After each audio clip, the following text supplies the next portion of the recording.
Welcome to Drive the Daf. Clear, structured explanation of the daily Daf in 20 minutes. You can even follow in the car.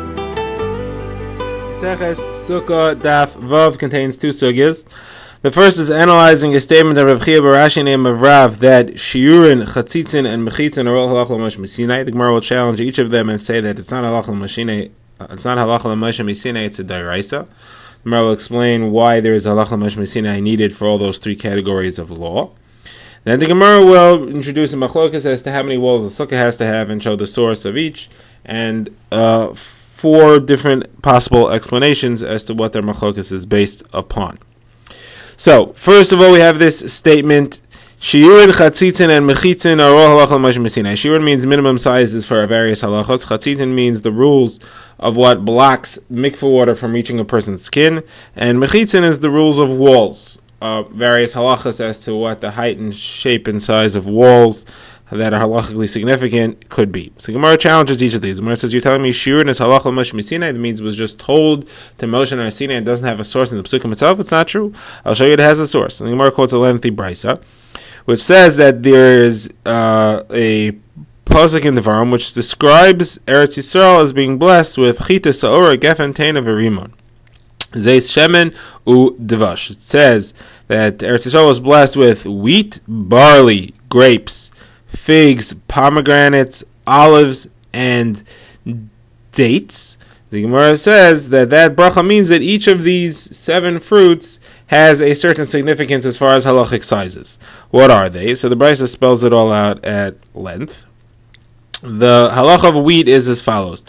It's the minimum length of time that a person has to stay in a house with tsaras in order to be mitame the clothing that he's wearing. The Torah says is that anything that enters a house with tsaras becomes tameh immediately.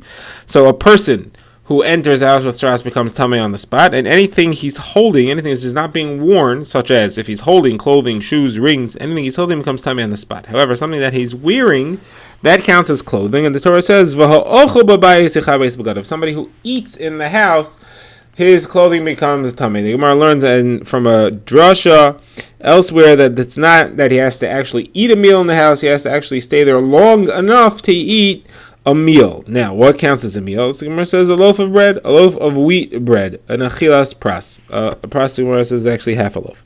So wheat is the type of material that can make bread to determine the size for how long you have to stay in house with tsaras in order to be mitame the clothing that you are wearing. Okay, that's what chitin are for. What's barley for? The Gemara says it's simple. A barley grain is the minimum size of a human bone that transfers tumah through touch or being carried. Of course, it does not transfer through oil, through being under the same roof. For that, you need to have a much larger size. You need to have the majority of the skull or the spine. But again, that is the size of a barley grain. That's what that's for, significantly halachic. Now, grapes, what's that for?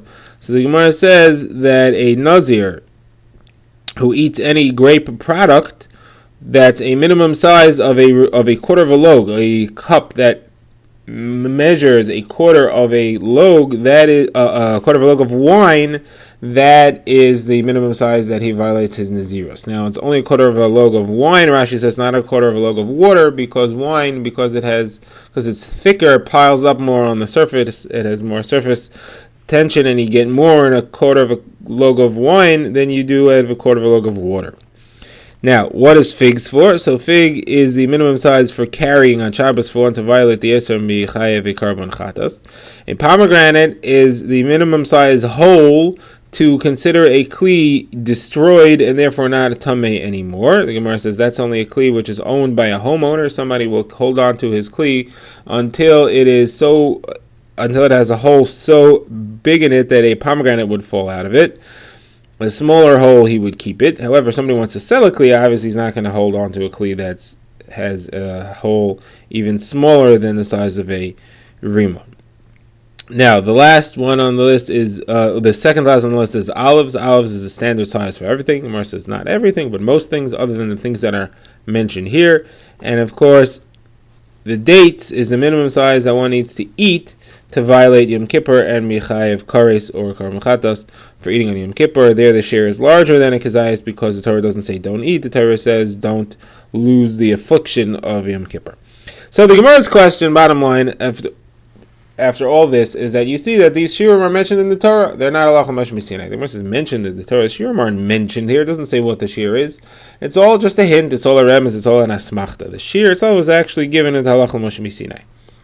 Okay, the Gemara now turns to the idea that chatzitza, the rules of interpositions, things blocking your skin from reaching the water, when you go to the mikvah, that's halacha l'moshe misinai. The Gemara says that's not true. That's also deraisa. The Torah says clearly, v'rachatz is b'saro b'mayim. You have to wash his skin in the water, and if the water is not reaching his skin, he's not fulfilling that pasuk that says clearly that's what you have to do.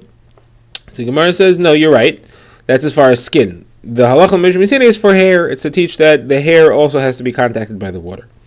The Gemara quotes a brisa that shows that hair has to be contacted by the water. It's not a brisa, a statement of Rabbi Bar Bachana that hair has to be contacted by the water, because he says that if you have one hair that has a knot in it, it's a chatzitza. It's a very tight knot, one hair knotted on itself, and it blocks the water. If you have three hairs that are knotted together, so that's a much looser knot. It's a thicker knot, and therefore a looser knot, and therefore that's okay. The water is considered to get in there. Two hairs, I don't know the halacha. But what you see from here is that hairs that do not allow water to get through to all parts of the hair, that messes up the tevilah. And that comes from halacha l'moshe misinai. The Gemara says no, that also doesn't come from halacha l'moshe misinai. It comes from the same pasuk. V'rachatz es b'sara b'mayim. The es is to include things which are like skin, that are adjunct to the skin, but not skin itself, and that refers to hair. So Gemara says you're right. The halacha l'moshe misinai for chatzitza is for a different halacha. The rule is that something which is on your skin is only considered to be a chatzitza if it has two things. First of all, it is a majority, it's covering a majority of the skin or the hair surface. Second of all, it bothers you. You want to get rid of it. You don't intend to leave it there long term. That's the only time that there's an Isser D'Oraisa.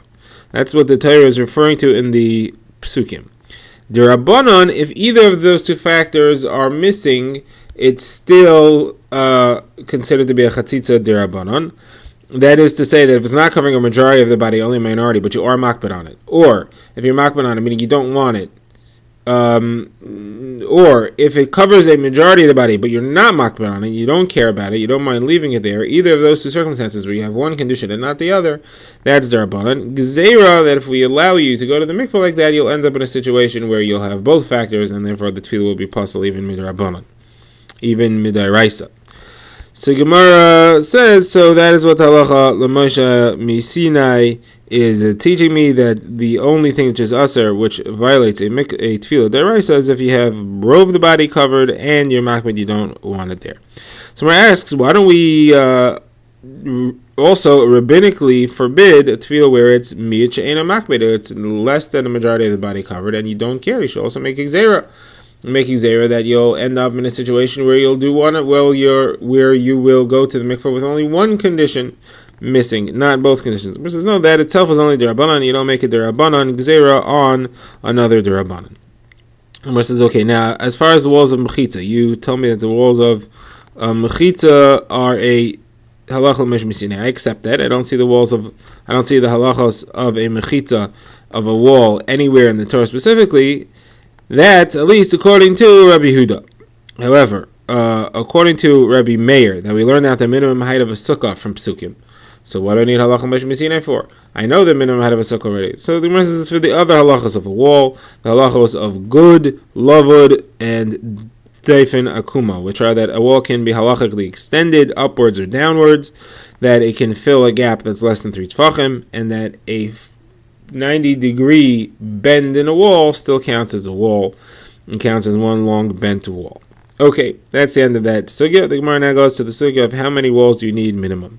So the Gemara says, by introducing a brisa, it's a machlokes between Rabbi Shimon and the Chachamim. The Chachamim hold that you need to have 3 walls total. 2 of them need to be regular size, and 1 could just be a tefach wide. Rabbi Shimon holds no, you have to have 3 walls that are full size and 1 that's a tefach wide. Now we know from the halacha l'moshe misinai that we mentioned earlier that one of the walls of a sukkah could be just a tefach. So the machlokes between the Chachamim and Rabbi Shimon really is how many walls do you need? According to the Chachamim, you have to have 3 walls, and according to Rabbi Shimon, you have to have 4 walls, and you all agree that one of those walls could be just a tefach. So the Gemara says, what is the source of this machlokes? Whether a sukkah needs 4 walls or 3 walls? The Gemara says it's based on the Psukim.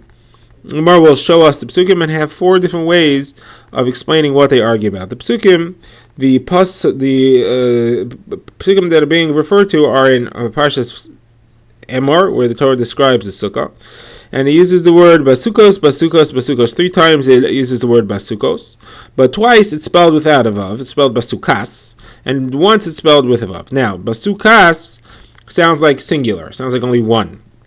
Basukos sounds like plural. It sounds like 2. So if you look at the spelling of the words, you have basukas and basukas. That's 1 each. That's for a total of 2. And then you have basukos with a vav. That's plural for another 2. That's a total of 4 indications. These 4 indications will be what we call yesh aim le misores. That we learn the halacha from the way things are written. As far as the way it's written, it refers to 4. 4, and this will be 4 walls. Now, the way you read it, though, is it's read basukos each time. That means that each one of these 3 are plural. It means each one is 2. That's a total of 6 indications. So I have either 4 indications if I hold yesh aim lemisares, or 6 indications if I hold yesh aim lemikra. So Gemara wants to say as follows. The first explanation as to how this machlokes works is that they're arguing over whether you say yesh aim lemisares or yesh aim lemikra. The Rabbanan learn yesh aim lemisares, therefore you have 4 indications. And Rav Shimon says yesh aim lemikra, therefore you have 6 indications. However, you can't use all 4 and all 6 for a drasha. You have to take off 1 that's needed for the psukim itself. It's describing that you need to make a sukkah. It's not extra. You need an actual one of those psukim has to be used for the drasha. So you ignore one of them. So according to the Rabbanan, you take off 1 of the 4. You're left with 3. According to Rav Shimon, you take off 1 of the 3 words. Each word was 2. So now you started with 6 available for drasha. You take off 1 of the words. You take off 2 because it's plural, and now you're left with only 4. Therefore, according to the Rabbanan, you need 3 walls. According to Rav Shimon, you need 4 walls. That's Gemara's first explanation. Gemara's second explanation is really everybody holds yesh aim lemikra, and therefore there are 6 indicators. You take 1 off because you need 1 of the words for itself, so you're left with 4 indicators.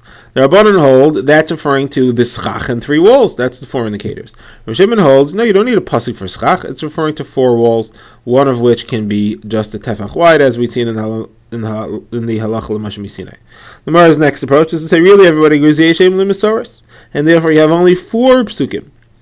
You have only 4 things that could be used for a drasha. The question is when the halacha l'mashem Sinai comes and says 1 wall could be just a tefach, is that adding a wall or is it taking away a wall? Again, because we hold yesh aim lemisares, there are 4 psukim. There are 4 words sukkah indicated. 1 of them is used for itself, so there are only 3 left for the drasha. According to the Chachamim, that's the 3. 1 of those 3, the halacha l'mashem Sinai says, could be just a tefach. Therefore, you need 2 full walls and a tefach. According to Reb Shimon, the halacha l'mashem Sinai is adding another wall that's a tefach. So you have those 3 plus another one which is a tefach. Therefore, you have to have 3 full walls plus 1 which is a tefach. Then the Gemara's last explanation is that everybody holds yesh aim lemisares, and therefore there are only 4 psukim available. Everybody holds that halacha l'mashem Sinai is referring to one of the walls which we already know about. It's not adding another wall. But the question is, do I really need one of these 4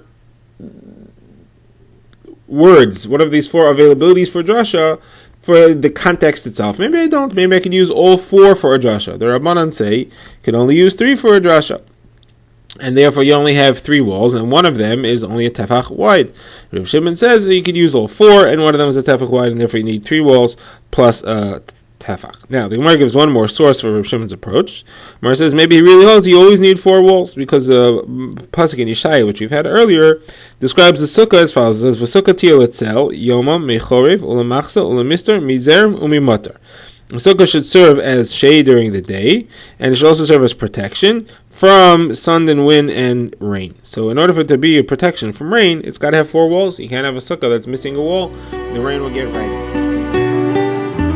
Drive the Daf is a project of the Grand Woodlands Shul and is presented by Rabbi Yitzchak Landa. Find us on YouTube or subscribe to daily emails by emailing drivethedaf@gmail.com.